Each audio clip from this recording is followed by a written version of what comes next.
Learning English doesn't have to be boring. What if you could improve your English while enjoying a fun, real-life story? That's what we're doing here. Stick around, and by the end of a story, you'll have learned a lot of natural English expressions without even trying hard.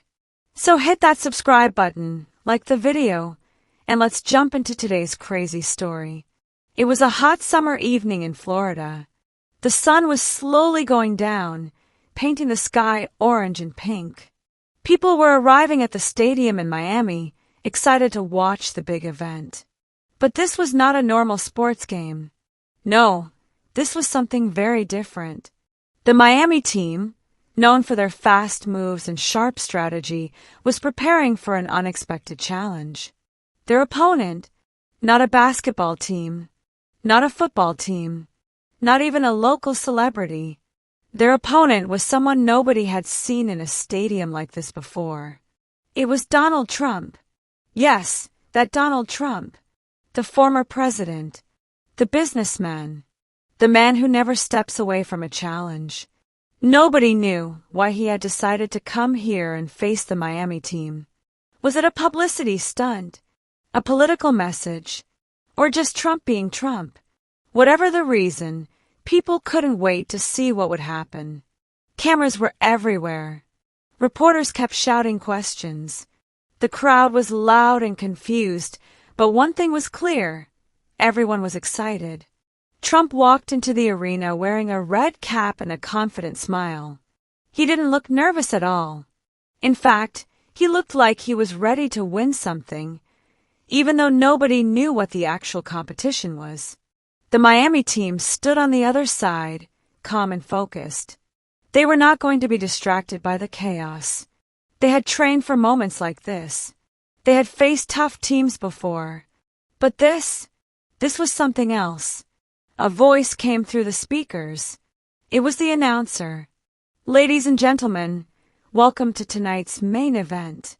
On one side, the powerful and organized Miami team. And on the other side, the unpredictable and bold Donald Trump. Let the games begin. But what were the rules?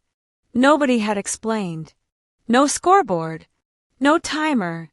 No clear idea of what kind of game this even was.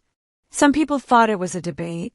Others said it would be a challenge of ideas, speed, and social impact. Trump took the microphone first. "You know, folks," he said, smiling at the crowd. "They told me this was a competition. But I say, I'm just here to remind everyone how we can win again. Miami is a beautiful city, but I think I can teach them a thing or two." The crowd had mixed reactions. Some clapped. Some booed.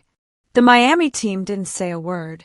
Instead, they brought out a large touchscreen board and started presenting statistics about climate, housing, and local issues. They were smart. Calm.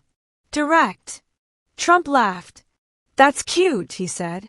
"But people don't want numbers. People want results."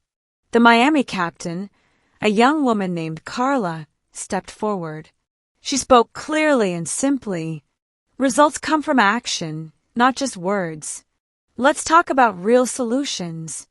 The audience was now quiet. This was getting serious. It wasn't just entertainment anymore. It was turning into a battle of leadership styles. Old school versus new generation. Talking versus doing. For the next half hour, the debate went back and forth. Trump used charisma and emotion. The Miami team used data and teamwork. Each side had moments where they seemed stronger. But nobody was clearly winning yet. At one point, Carla asked Trump a question. "What would you do if your supporters refused to accept facts?" Trump smiled. "Sometimes facts are fake. You have to go with your gut." That response made the crowd explode. Half cheered, half gasped. Suddenly, this was more than a local event. People online were watching from all over the world. Social media was on fire.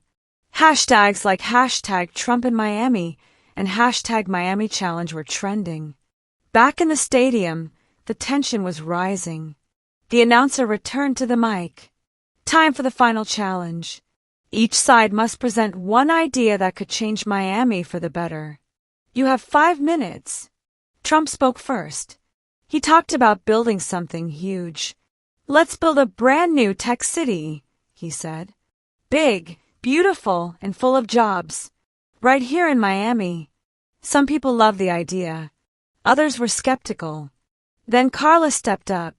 She smiled softly and said, "Let's start by protecting what we already have.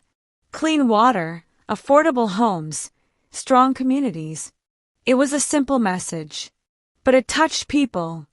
There was silence, then a wave of applause. The announcer paused. "And the winner is," he looked at the crowd. "You decide." There was no trophy, no medal, just conversation, just questions, just people thinking. And maybe that was the real point. You probably didn't notice it, but during this story, you learned lots of useful English. How to express opinions, how to ask strong questions, how to compare ideas, and how to respond under pressure. That's the magic of learning through storytelling. It doesn't feel like studying, but your brain is picking up real skills. So if you enjoyed this and want more exciting, real-life English learning like this every day, subscribe to the channel and hit that like button.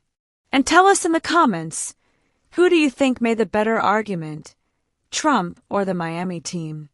The night after the big event in Miami, the whole city was still buzzing. People were talking in cafes, buses, offices, and online. Everyone had an opinion, but something strange happened. The Miami team didn't go home after the stadium show. They stayed behind. Carla, the team captain, sat with her group in a small meeting room inside the stadium. There were no cameras now, no lights, just tired faces and serious voices. "That wasn't just a show," she said. "That was a test. And we passed the first part." One of the teammates, a guy named Luis, looked confused. "Wait, there's more." Carla nodded. Trump's challenge wasn't about winning a debate. It was about seeing how far we'd go, how strong our ideas are when there's no script. He wants a rematch. Everyone was shocked. A rematch? Why? What was he planning? Carla pulled out her phone and showed them a message. It was from someone on Trump's media team. "Your team surprised everyone. We want you on our podcast. Live discussion. This Friday.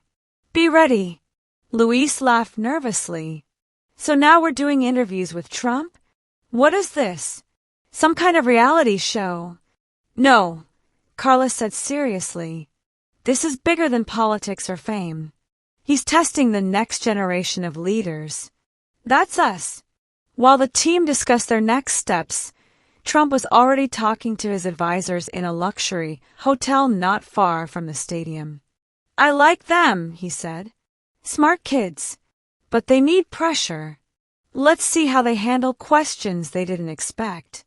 One of his advisors, a quiet woman in a gray suit, asked, "Are you trying to beat them or build them?" Trump smiled. "Why not both?"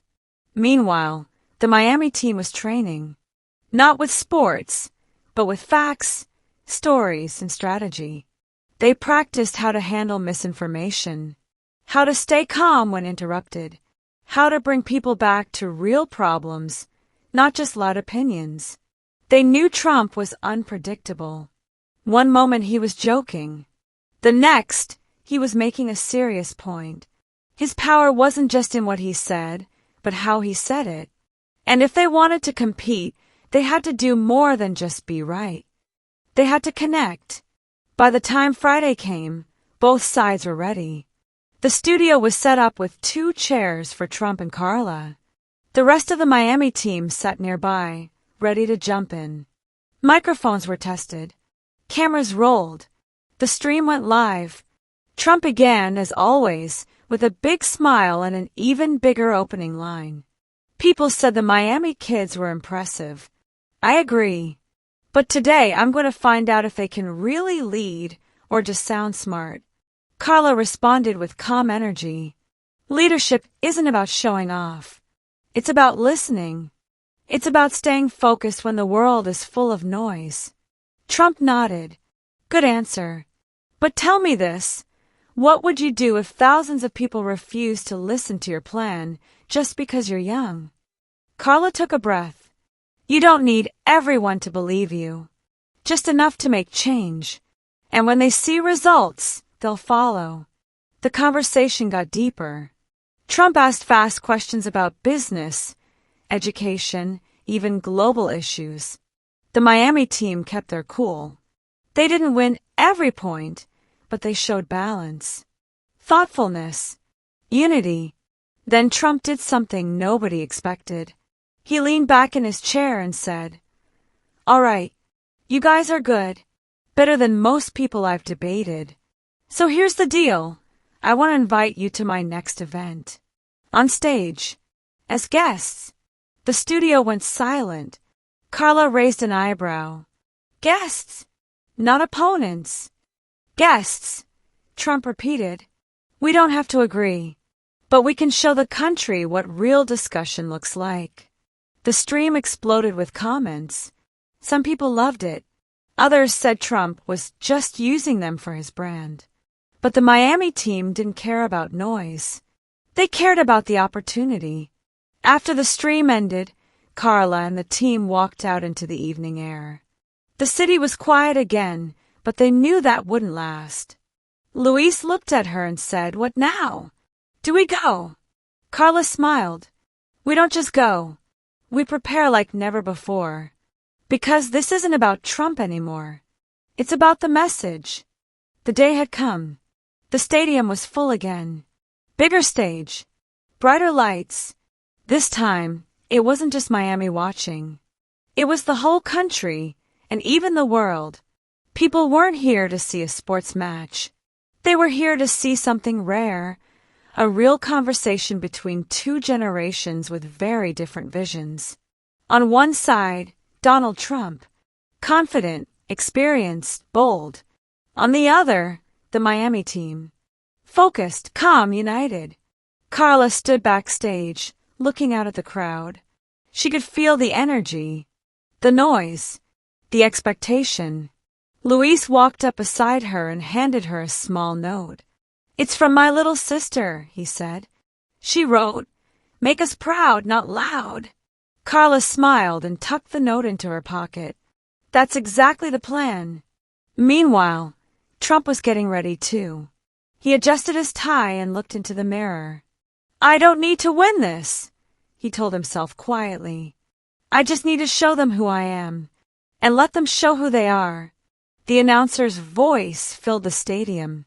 Ladies and gentlemen, welcome to the national conversation. Please welcome former President Donald Trump and the rising voices of the Miami team. The crowd stood and clapped. Trump walked onto the stage first, waving like a pro. The Miami team followed, led by Carla.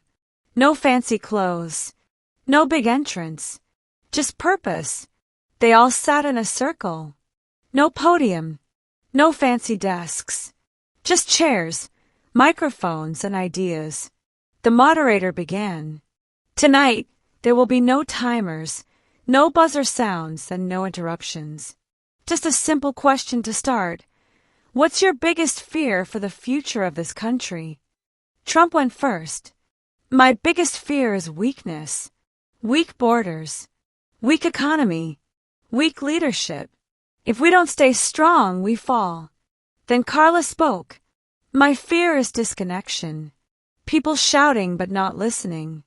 Living online instead of in their neighborhoods. Forgetting we're all on the same team. The moderator nodded. Interesting. Now let's go deeper. Over the next hour, they covered everything. Climate, jobs, education, technology. Trump spoke in big, emotional strokes. He talked about greatness, tradition, and speed. The Miami team used stories, numbers, and examples from their own lives. They talked about families losing homes, teachers working 2 jobs, and streets without clean water. At one point, Trump interrupted Carla.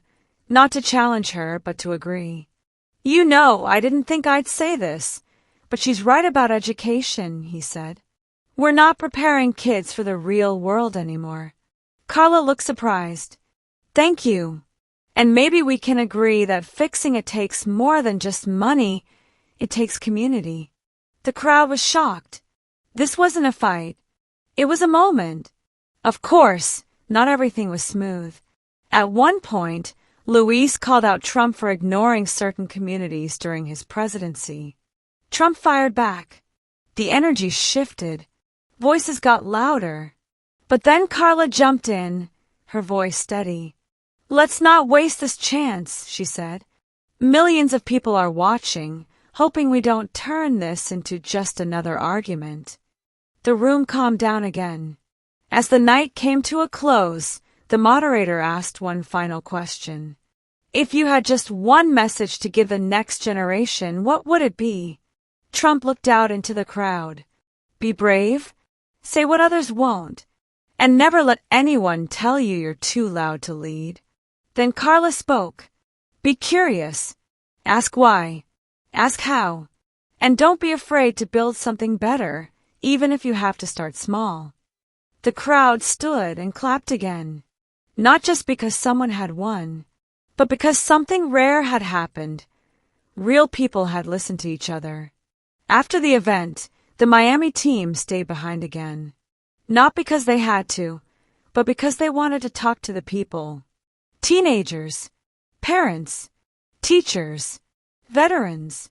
Trump left through the main door, shaking hands, smiling and saying, "They did good. I mean that." Later that night, Carla sat alone with her notebook. She opened the page and started writing. This wasn't about winning. It was about being heard. This wasn't about Trump. It was about truth. And this wasn't the end. It was the start. So you just read or listened to the final part of an exciting and thoughtful story. And here's the coolest part. Without even trying, you learned useful structures like how to handle emotional arguments, how to describe fears and hopes, how to agree and disagree respectfully, and how to build a powerful message. This is what story-based learning does. It sneaks the English into your brain while your heart is paying attention. If you enjoyed this, don't stop here.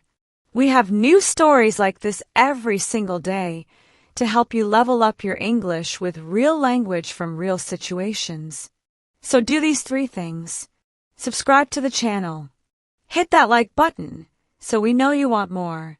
And tell us in the comments, what part of the story made you think the most? And whose style do you prefer, Trump's or Carla's? Why? We'll be reading your answers. See you in tomorrow's story.